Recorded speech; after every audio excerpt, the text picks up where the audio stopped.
कि वास्तव में गुरु में पूरी पृथ्वी पूरा ब्रह्मांड समाया हुआ है या नहीं है।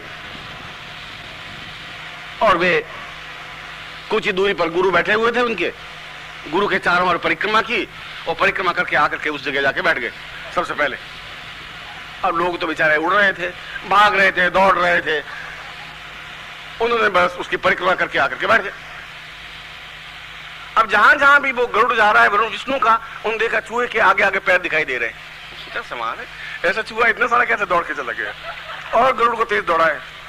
शिव जी ने बैल को दौड़ाया, मार उसकी पूंछ पकड़ी, तुम दौड़, तेजी से दौड़ और गुआर। अब जहां भी देखे आगे उनके पैर, चूहे के पैर। और घूम घाम करके वापस आए तो गणपति बैठे हुए, एक देवता आए, दूसरे आए, चौथे आए, 8वें आए, 10 आए, ऋषि एकत्र हुए। उन्होंने कहा कि हमने परिक्रमा कर ली है। सबसे पहले विष्णु आए, फिर महादेव आए, फिर ब्रह्मा आए, फिर इंद्र आए, फिर वरुण आए। ऋषि ने पूछा कि एक बात हमें पूछनी है कि आपको मार्ग में कुछ दिखाई दिया? उनका कि दिखाई तो क्या दिया, हम तो बहुत तेजी से भागते रहे, मगर चूहे के पैर सेट दिखाई देते रहे। ये मुझे हमें आश्चर्य है थोड़ा। और आश्चर्य है कि पूरी पृथ्वी की परिक्रमा जहां जहां भी गए उनको हमें देखते ही रहे। देवताओं ने कहा कि पूरी पृथ्वी की परिक्रमा तो गणपति ने सबसे पहले की है, क्योंकि आपने खुद ने अनुभव किया, इस बात को देखा है। और आपको ध्यानस्थ होकर देख लें कि क्या उन्होंने ब्रह्मांड का पूरे पृथ्वी का चक्कर लगाया है कि नहीं लगाया है। और विष्णु ध्यान में बैठे, रुद्र ध्यान में बैठे, ब्रह्मा ध्यान में बैठे, इंद्र बैठे, उन्होंने देखा कि वास्तव में पूरे ब्रह्मांड का एक परिक्रमा करते हुए गणपति उस स्थान पर आकर के बैठे। उन्होंने हाथ जोड़ के कहा वास्तव में गणपति हमसे सबसे सर्वश्रेष्ठ है, क्योंकि उन्होंने पूरे ब्रह्मांड का एक चक्कर हमसे पहले लगाया है। और उसके बाद से गणपति को सबसे पहले पूजन होने लगा। जहां भी कोई पूजन क्रम होगा, शादी होगी, विवाह होगा, कोई कार्य हो, शुभ हो, तो गणपति का पूजन पहले होता ही है, क्योंकि वे विघ्नों का नाश करने वाले हैं, समस्याओं का समाधान करने वाले हैं। तुम्हारे पास पैसा है पर विघ्न है, समस्या है, तो पैसा कोई काम का नहीं। तुम्हारे पास पत्नी और पुत्र है और तुम खुद बीमार हो, पड़े हो खाट पर और आंसू बहा रहे हो, तो पत्नी और पुत्र क्या करेंगे? खड़े हो जाएंगे, पंखा लगा देंगे और तुम्हारे पास एक नर्स का इंतजाम कर देंगे, ज्यादा से ज्यादा फिर करेंगे। दर्द तो तुम्हें भोगना पड़ेगा ना, समस्याएं तो आपको भोगनी पड़ेंगी। इसलिए कुछ प्राप्ति से पहले हमारे जीवन के अभाव दूर हो जाएं, हमारे जीवन में जो अविद्या है, हमारे जीवन में जो कुतर्क है, हमारे जीवन में जो कमी है, जो न्यूनता है, वह दूर हो जाए। वह दूर हो जाए तो सब कुछ प्राप्त हो जाएगा। और इन सबको दूर करने के लिए केवल एकमात्र देव गणपति है।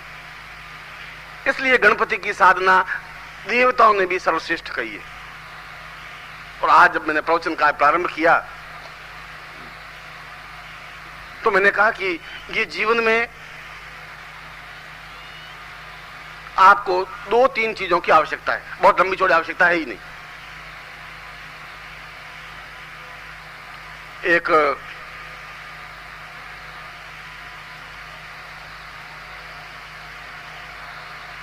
एक व्यक्ति ने, चंदूलाल जी ने एक तपस्या की। उन्होंने सोचा कि अब एक साधना कर ही लेते हैं। साधना की तो घनघोर साधना, साल भर साधना की। लक्ष्मी प्रकट हुई, लक्ष्मी की साधना की थी। लक्ष्मी ने कहा बोल क्या मांगता है, क्या इच्छा है, एक वरदान दूंगी, जो कुछ मांगना है मांग दे। चंदूलाल जी ने सोचा साला अब प्रॉब्लम्स तो बहुत हैं, 20-25। अब ये खड़ी होकर के कह दिया एक प्रॉब्लम, एक समस्या से कैसे काम नहीं उठेगा, ऐसे तो मामला बैठेगा नहीं। उसने कहा कि ऐसा करिए, आप वो तो सही है, मैं कल आपसे वरदान मांग लूंगा, एक 24 घंटे का टाइम और दे दीजिए। कुछ एकदम से मेरी बुद्धि का एकदम, आप तो अचानक आ गई।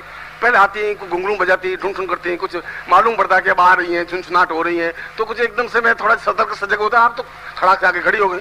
ऐसा मत करिए, कल से बात कुछ होगी। लेकिन सोचा चलो कल मांग लेना, पर एक मांगना।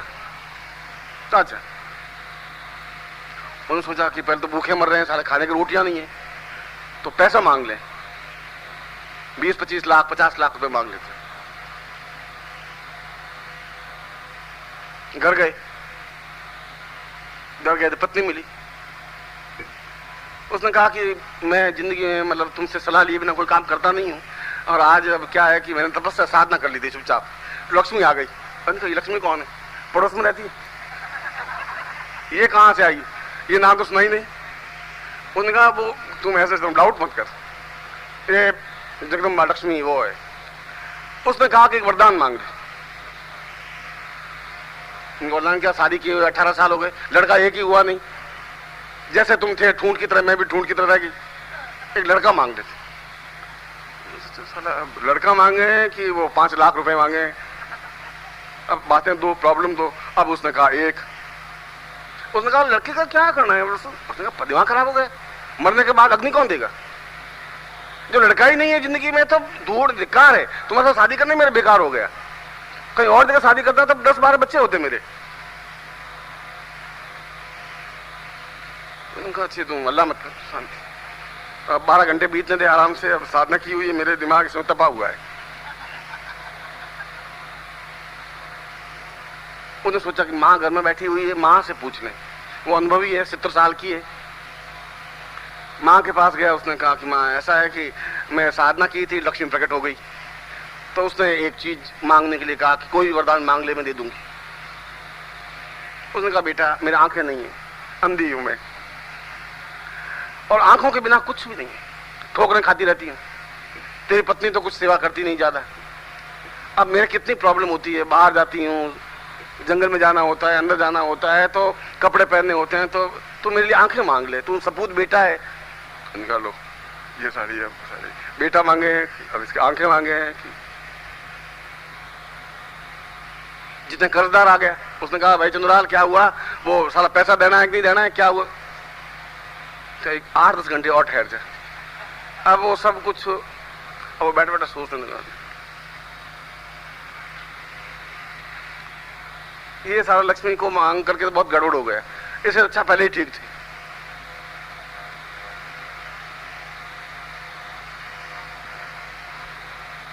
वो रात को सोया और उसके माइंड में विचार आया कि कोई गुरु युक्ति बता सकता है। गुरु के पास चले जाएं, कभी जाते ही नहीं है। गुरु पूर्णिमा के अवसर पर जाते हैं या उनके जन्मदिन पे जाते हैं बस, और जाते हैं खा पी करके वापिस आ जाते हैं।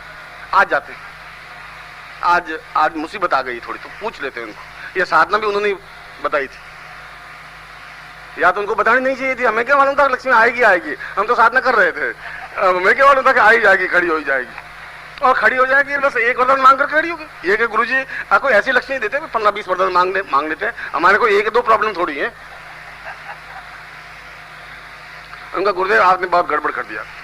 क्या गड़बड़ कर दिया भाई, मैं तो सीधा सारा आदमी हूँ। उसने कहा नहीं गुरुजी, आप गुरुजी मेरे हैं ही नहीं। अरे पर क्यों, हुआ क्या, तो तकलीफ क्या है? उसने कहा लक्ष्मी आ गई। तो फिर उसमें तकलीफ क्या हुई? साधना दी थी, लक्ष्मी आ गई। उनके लक्ष्मी आई, वो तो कोई प्रॉब्लम नहीं गुरुजी। अब वो 2 घंटे बाद आने वाली वापिस, और कहा एक वरदान मांग ले। अब एक वरदान कई बार मांग ले, तो बहुत गरीब दरिद्री है, धन तेरे पास नहीं है, धन मांग ले। तो धन मांग ले, धन तो मैं ले लूंगा, पर घर जाते ही बस वो एक शेरनी देखी, आपने शेरनी देखी है? मैं 18 साल से शेरनी पाल रहा हूँ गुरुजी, आपने देखा नहीं है? ओंकार करते हुए आती है, जगदम्बा का वाहन है पूरी।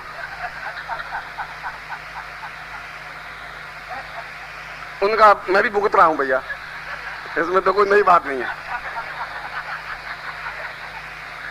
इस मामले में तू और हम दोनों समान है। अब वो तो उसकी तो कोई साधना ही नहीं है। उसने कहा कि बेटा मांग, और धन मांगू तो फिर बेटा रह जाएगा गुरुजी। और 18 साल हो गए गुरुजी, तो मैं 3-4 बेटे मांग लेता हूं। अरे तो पागल है साला, बेटे मांगेगा, खिलाएगा क्या? तुम अभी 2 का पेट पाल नहीं सकता, और फिर 4 और इकट्ठे हो जाएंगे, 6 आदमी, तुम करोगे क्या? सोच ले तुम। उनका सोचो गुरुजी एक प्रॉब्लम और है, माँ भी घर में। अब माँ का तो कोई ऋण मेरे ऊपर है, माँ को जाके पूछना नहीं था, या तो फिर मुझे पूछा तो उसने कहा बेटा मेरी आंखें मांग ले। गुरु ने कहा इधर आओ, तो जो मैं गुरु मंत्र देता हूं तुम लक्ष्मी से मिल लेना। अब गुरु मंत्र से काम चलेगा। उन्होंने चंदूलाल को कान के अंदर ले जाकर के गुरु मंत्र दिया कि बस ऐसे बात कर, और जाके आसन पर बैठ गए। तब तक लक्ष्मी आई गई। एकदम। उनका बोल चंदूलाल क्या हुआ, सोच लिया? क्या सोच लिया? कि एक बताओ मांगना है? क्या मांगना है? कि हमें ये मांगना है कि लक्ष्मी मैया ऐसा कर कि हम 150 साल तक मैं और मेरी पत्नी ये चाहते हैं कि मेरी माँ अपनी आंखों से अपने पोते को सोने के कटोरे में रोज दूध पिलाती रहे।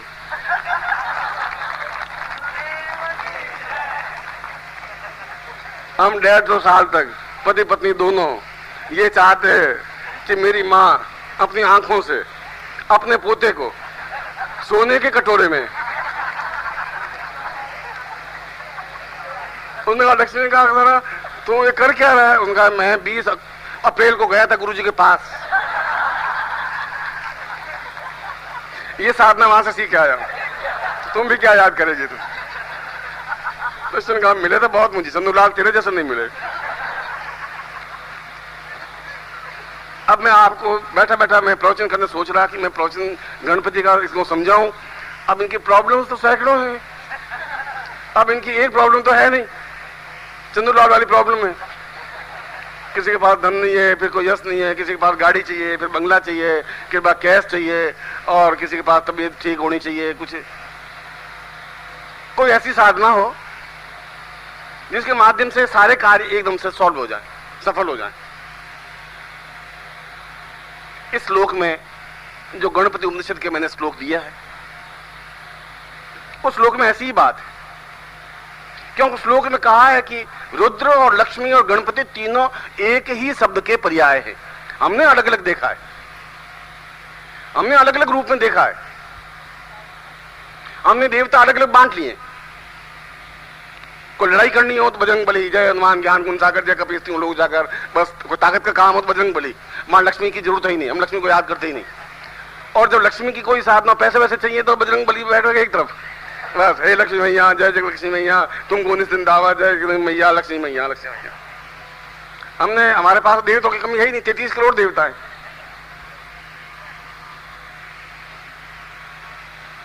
मैंने एक किस्सा सुना, एक बार चंदूलाल जी गए, रामचंद्र जी के गए एकदम, और आपने रामचंद्र जी का एक भगवान राम का मंदिर था,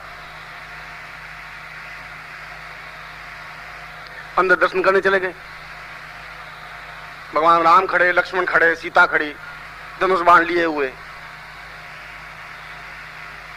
चंद्रलाल जी ने कहा कि हे राम, श्री रामचंद्र कृपालु भजन अर्ण भय दारुणो नव कंज लोचन कंज मुख। राम ने कहा क्या बात है, क्या स्तुति कर रहा है? उन्होंने कहा कि बात यह है कि मेरी पत्नी गुम गई है और आज 15 दिन हो गए, मिली नहीं। आप कुछ उपाय मेरा। राम जी ने कहा देख भाई, अब मैं तेरी इस मामले में कुछ कह नहीं सकता, मेरी खुद की पत्नी गुम गई थी, पत्नी गुम गई थी, मैं तो कुछ कर नहीं सका। यहां से किलोमीटर दूर हनुमान जी का मंदिर है, वो इस मामले में एक्सपर्ट है, पत्नियां ढूंढने के मामले में, तो उनके पास चला जा। ये काम मेरा नहीं है, मैं तो दूसरे काम करता हूं। तो हमारा तो यहाँ कोई पत्नी का काम हो तो हनुमान जी हैं, कोई बैरू जी हैं, कोई लक्ष्मी है, गणपति हैं, हमने अलग अलग टुकड़ों में बांट लिया है। एक टुकड़ा है ही नहीं, एक क्षण नहीं है, एक चिंतन नहीं है। इसलिए अगर मैं कहता हूं कि गणपति और लक्ष्मी और रुद्र एक ही हैं, तो आपका कंसेप्ट एकदम से क्लियर नहीं हो रहा है। उनका ऐसा कैसे हो सकता है? वह एक अलग प्रतिमूर्ति है, रुद्र का अपने आप में एक अलग प्रतिमूर्ति है, गणपति अपने आप में एक अलग मूर्ति है, ऐसा संभव कैसे हो सकता है? मगर तीनों का क्रम एक है, कार्य एक है।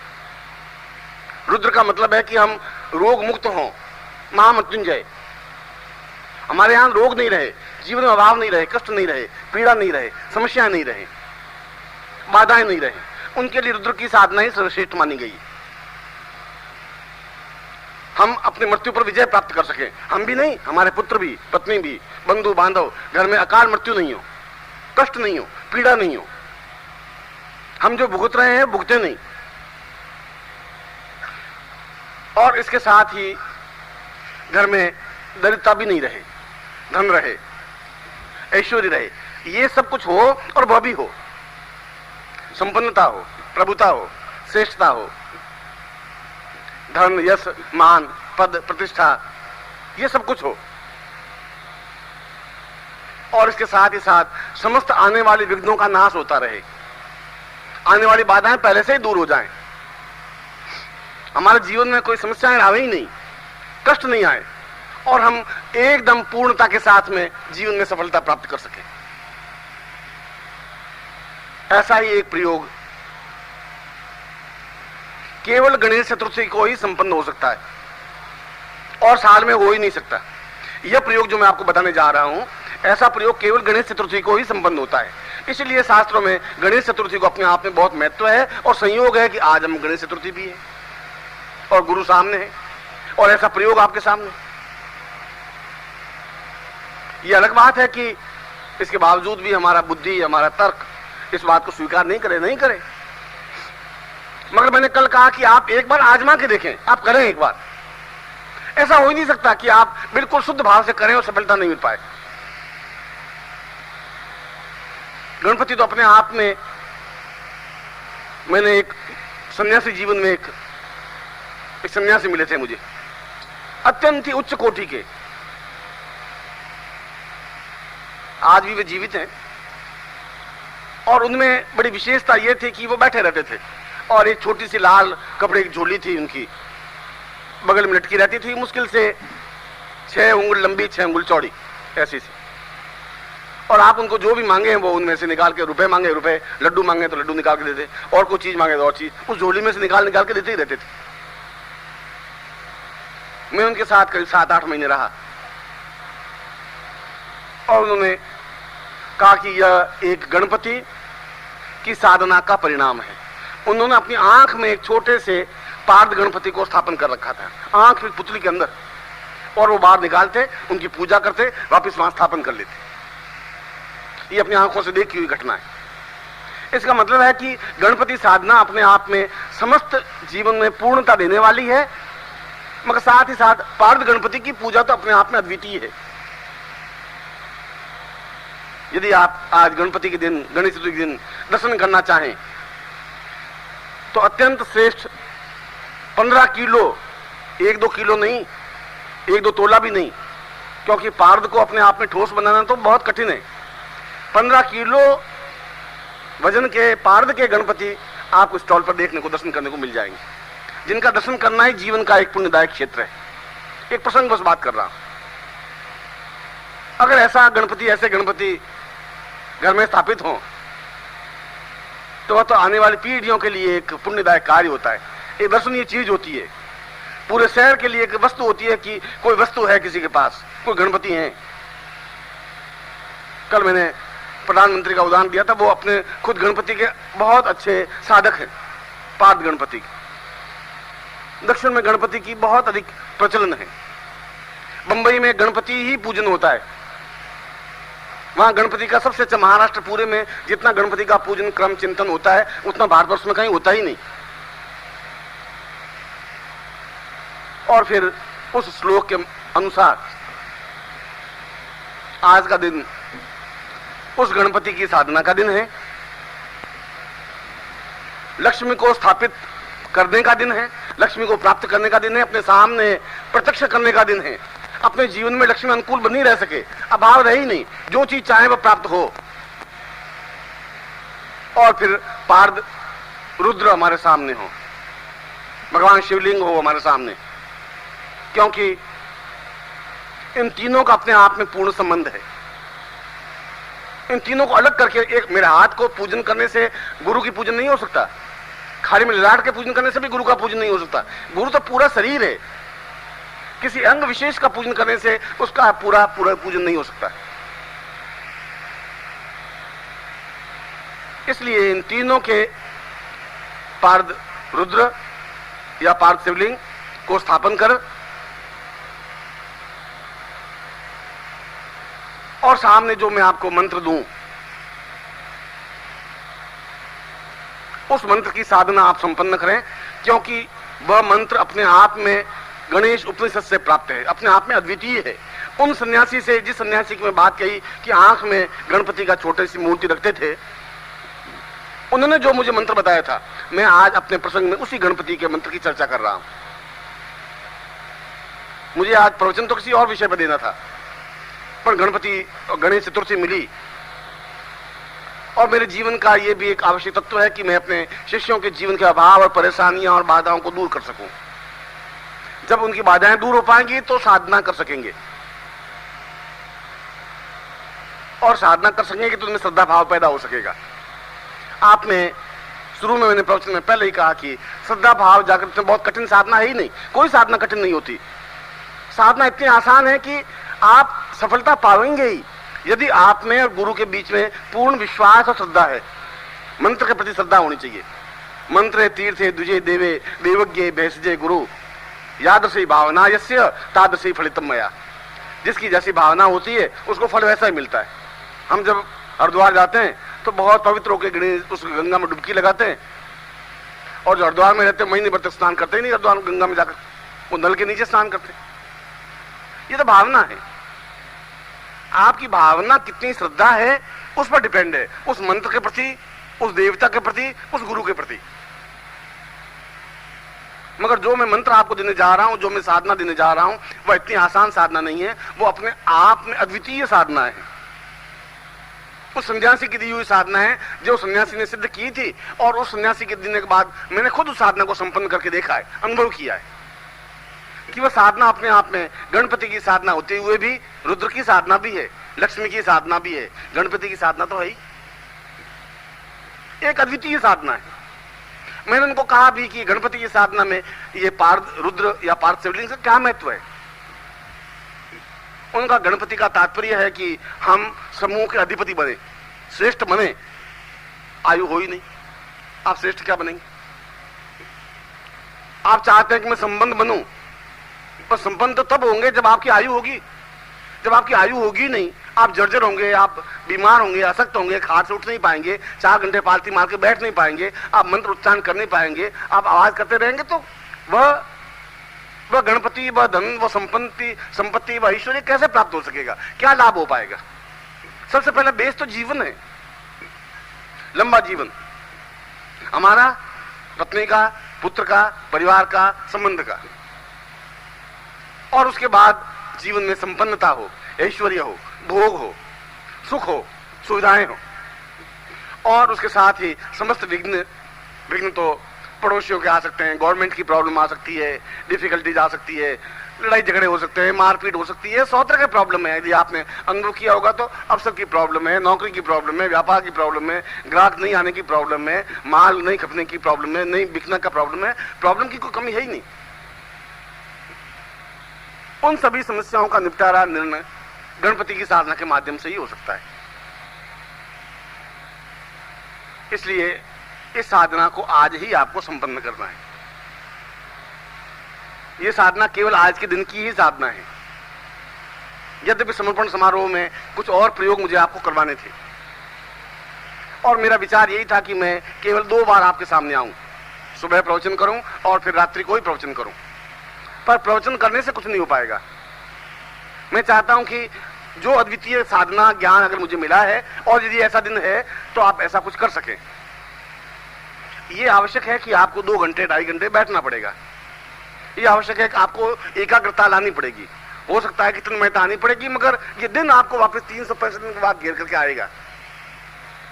उस समय क्या परिस्थितियां होगी, क्या समस्याएं होंगी, क्या स्थितियां होगी, कुछ नहीं कह सकते आप साधना कर भी सकेंगे कि नहीं कर सकेंगे, साधनों में सफलता मिली भी कि नहीं मिली, आपके पास कसौटी होगी नहीं, गुरु सामने होंगे नहीं। आज तो ये सब साधन सुविधाएं आपकी जुटी हैं, इसलिए कि शायद ग्रह नक्षत्र आपके अनुकूल हैं।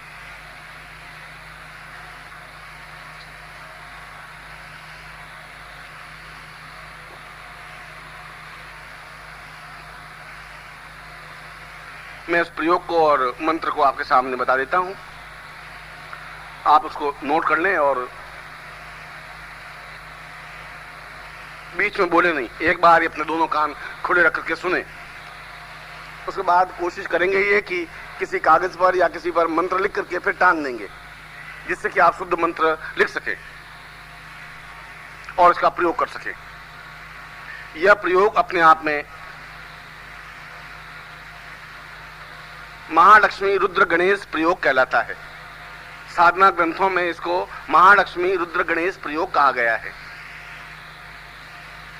या कई कई ग्रंथों में, तांत्रिक ग्रंथों में इसको सर्वार्थ सिद्धि कारक प्रयोग भी कहा गया है, क्योंकि ये तांत्रिक प्रयोग भी है, ये मांत्रिक प्रयोग भी है।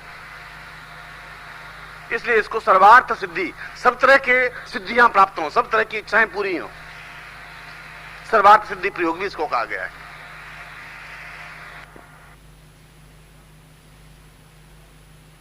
जैसी आपकी जैसी क्षमता है वैसे बैठे और सामने पार्थ शिवलिंग को स्थापन कर दें। कोई कपड़ा हो, कोई कागज हो, उसके ऊपर पार्थ शिवलिंग स्थापन हो, पार्थ के बने हुए हो, पारे से बने हुए हो, और उसके सामने जो कागज है, कागज खाली होना चाहिए, फिर कोरा होना चाहिए, या कपड़ा हो तो खाली कोरा कपड़ा होना चाहिए। उसके ऊपर कुमकुम से स्वस्तिक बना दें, उस कपड़े पर या कागज पर, उस शिवलिंग के सामने।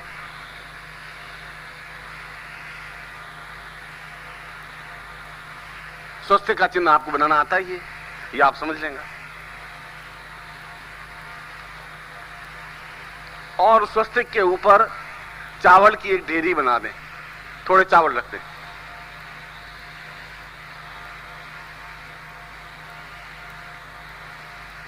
चावल की ढेरी के चारों ओर लक्ष्मी का प्रतीक रक्षा कवच रख दें, उन चावल की ढेरी के चारों तरफ।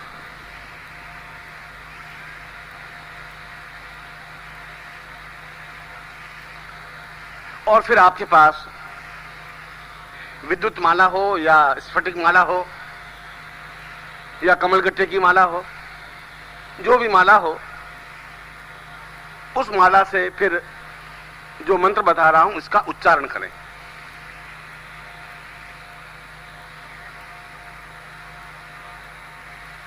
सामने गुरु का चित्र हो, यह आवश्यक है, अनिवार्य है। या तो गुरु स्वयं हो, सशरीर उपस्थित हो, या उनका चित्र हो, या उनकी मूर्ति हो।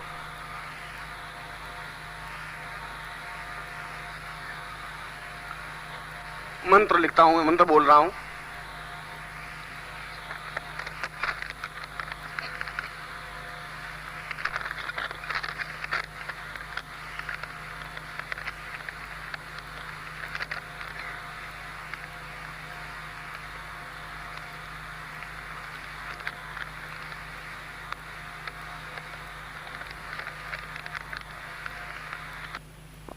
बात कही थी कि आपकी आंख इस पूरे पेड़ को देखने के व्यस्त है, मगर ये पूरा पेड़ एक दिन एक छोटे से बीज के अंदर समाया हुआ था, छोटा सा बीज था। इस हथेली में भी रख सकते हैं, 1000 बीज हथेली में आ सकते थे, मगर उनमें से एक बीज के माध्यम से इतना बड़ा पेड़ बना। ठीक इसी प्रकार बीज मंत्र होते हैं, मंत्र होता है, और 10 पेज का मंत्र भी एक अक्षर में समाहित हो सकता है, यदि बीज मंत्र सही हो तो। इसलिए बीज मंत्र का उच्चारण सही होना चाहिए और पूरे क्षमता के साथ उच्चारण साधना प्रयोग होना चाहिए। सबसे पहले आप हाथ जोड़ करके और गणपति का ध्यान करेंगे, जैसा भी आपको ध्यान आता हो। गणपति नमः ऐसा भी कर सकते हैं, गणपति को हाथ जोड़ सकते हैं। जो स्वस्तिक बना हुआ है वो गणपति है। कुमकुम आपके पास अगर नहीं है तो आप यहां से आयोजकों से प्राप्त कर लें, मंगवा दें, और आयोजक आपको मंगवा करके व्यवस्था करेंगे। उनके ऊपर चावलों की ढेरी है, वो अपने आप में, और उसके चारों तरफ जो कवच है वो रक्षा कवच लक्ष्मी का प्रतीक है, जिसमें लक्ष्मी आबद्ध रहे, लक्ष्मी बिखरे नहीं। आपके पास 5000 रुपए आए, 5000 चले गए। साल भर में 10 लाख आए, 10 लाख चले गए पूरे। उसके बाद हिसाब किया कि घर में कितने हैं, कि घर में तो 5 पैसे भी नहीं है। वो लक्ष्मी काम की नहीं, जो आबद्ध हो। और शिवलिंग तो है ही, जो कि घर में स्थापन करने योग्य है। और गुरु जिनके सानिध्य में हम साधना संपन्न कर रहे हैं, इसलिए सबसे पहले गणपति का ध्यान करके फिर गुरु का पूजन करें। गुरु ब्रह्मा गुरु विष्णु इससे, या गंग गुरुवे नमः, या जो आपको गुरु मंत्र दिया परमतत्वाय नारायणाय गुरुभ्यो नमः, उस मंत्र से जिससे भी आप गुरु का पूजन करें। गुरु को जल चढ़ाएं, गुरु को अक्षत पुष्प धूप दीप नैवेद्य फल चढ़ा दें, हाथ जोड़ दें। उसके बाद में भगवान शिव का पूजन करें ओम नमः शिवाय मंत्र से। पूजन क्रम में कोई जरूर नहीं है आपके पास कुमकुम हो, अक्षत हो, धूप दीप नैवेद्य और फल, ये सब कुछ आपकी भावना होनी चाहिए कि मैं आपको पुष्प चढ़ा रहा हूं। आप तो मानो चढ़ा देंगे, जो हिमालय में साधना कर रहे हैं वो गुलाब के फूल कहां से लाएंगे, वो चावल कहां से लाएंगे? आपकी भावनाओं के माध्यम से आप अक्षत समर्पित करें, जल समर्पित करें, कुमकुम समर्पित करें, फल समर्पित करें, अगरबत्ती समर्पित करें, दीपक समर्पित करें, भावनात्मक ब्रह्मांड से प्राप्त करके। और उसके बाद लक्ष्मी का ध्यान कर दें, महालक्ष्मी च विद्महे या श्री ह्रीं श्रीं कमले कमलालय प्रसिद्ध प्रसिद्ध, जो भी आपको लक्ष्मी का मंत्र आता हो, या महालक्ष्मी नमः। और उसके बाद उस माला से मंत्र जाप करें। मंत्र में एक बार उच्चारण करूंगा, आप नोट कर लें, फिर उसके बाद बड़े बड़े अक्षरों में कागज पर लिखकर यहां टांग देंगे, आप उसको फिर लिख लेना। पहले मंत्र बोलूंगा, फिर दूसरी बार उच्चारण करवाऊंगा, इसलिए पहले तो आप लिखें। ओम लिख दें आप, फिर लिखें गम, ग के ऊपर बिंदी, फिर लिखें लक्ष्मी, फिर लिखें रुद्र, फिर आगे लिखें आगच्छ,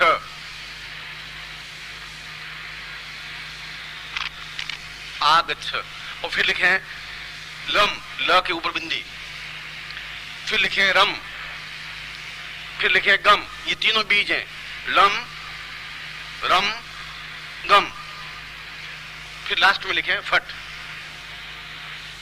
यदि आपने नहीं लिख पाए हैं तो घबराने की, चिंतन करने की जरूरत नहीं है, वो तो लिखा हुआ होगा, आपको एक क्षण दे करके मिलान कर देना। मगर कहा है कि गुरु के मुख से मंत्र मिलना चाहिए, शास्त्रों में तो ऐसा कहा है कि गुरु मुख से ही मंत्र मिले तभी सफलता मिल पाती। मैं मंत्र आपको देता हूं, आप उच्चारण करें, सीधे बैठ जाएं।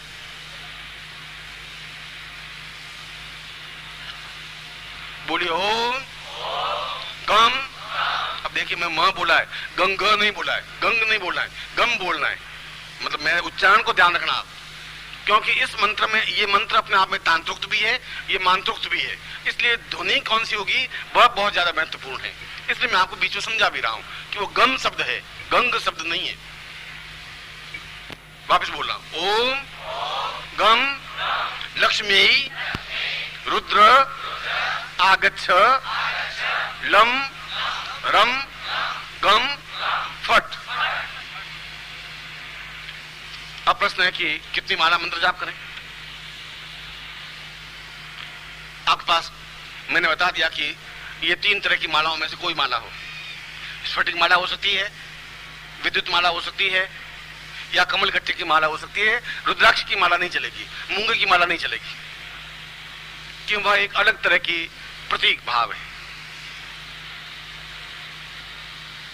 इसमें आप अपने ही आसन पर बैठ करके और 2.5 घंटे तक मंत्र जाप करना है।